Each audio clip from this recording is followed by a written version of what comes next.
When we snowboard, there are a million things we don't want to do. Don't pre-turn, don't ride too tall, don't over snap your spin. And when we look at our riding, we usually focus on mistakes. So we start telling ourselves the same thing. Don't look over your shoulder, don't grab too early, don't lean back. But here's the issue.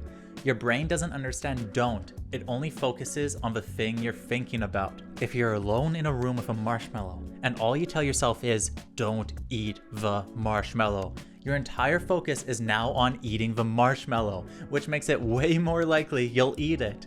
Snowboarding works exactly the same way. The moment you tell yourself don't grab too early, your entire brain is now hyper-focused on grabbing. Combine that with fear, adrenaline, and learning something new, your brain simplifies everything even further. Don't grab early becomes grab. Don't lean back becomes lean back. Don't open up becomes open up. And suddenly, the exact mistake you're trying to avoid becomes the only thing your brain is preparing to do. So, what should we do instead? We shift from don't messaging to productive self-messaging. Instead of thinking about what not to do, we think about what we want to do. For example, if I'm thinking don't grab early, I'm already screwed. Instead, I tell myself pop off your tail. Because if I get a clean pop off my tail, it automatically puts me into a position where an early grab is impossible. Most mistakes we try to correct aren't actually the problem. Arm flails, head snapping, looking too early, weird landings, these are almost always compensations for a baseline technique issue. Let me give you an example. If I go off a jump for a frontside 360 and I only snap my upper body, now my rotation point becomes my heel edge. My spot gets locked towards the takeoff. I physically can't keep my head still. Not because I'm bad at staying still, but because the movement I was focusing on set me up for failure. And the only way out of that situation is to counter-rotate and flick my head around. So if I tell myself, keep your head still, that's useless. I haven't fixed the root issue. Your brain can only focus on 1 to 2 things at a time. This is why productive self-messaging is so important. Brains can't multitask, and honestly, they're kind of useless unless you point them in the right direction. So we don't want to feed them 10 technical cues and a giant list of stuff not to do. We want to give them one simple direction that drives all the right movements automatically.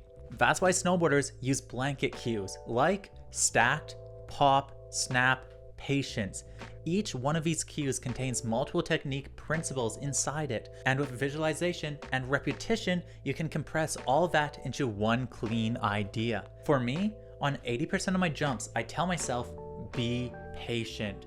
To me, patient means delaying my setup carve, delaying my windup, delaying my snap. All of that gets compressed into one cue.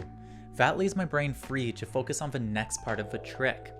This isn't just about freestyle, it works for carving, buttering, edge control, absolutely everything. If you can catch yourself in the moment and switch your inner voice from critique mode to direction mode, your progression will skyrocket. Instead of don't lean back, you can switch to stay centered over your board. Instead of don't twist your shoulders, think lead with your lower body. That tiny shift changes the entire outcome. You should absolutely analyze your snowboarding. Watch your clips, understand what went wrong, break it down. But when you're actually riding, don't think about your mistakes, because your brain is always inclined to do whatever you're thinking about. Great snowboarding comes from flow, not a fear-driven mindset. Telling yourself don't crash the car has never helped anyone drive better. You drive better by focusing on the road and the principles that keep you on it. If you're overwhelmed with information, ask yourself, what movements can I combine? What principles can I simplify? The simpler and more directed your focus, the more your mind works with you. That's how you ride with confidence, consistency, and actual control, not reaction and fear. So this winter, focus on what to do, what matters, what moves you forward, not the 1,000 things you shouldn't be doing. No one says don't not breathe. We just say breathe. In snowboarding, do the same thing. Direct your mind towards the action you want, not the mistakes you fear. Because that tiny mental change will make you a much better snowboarder.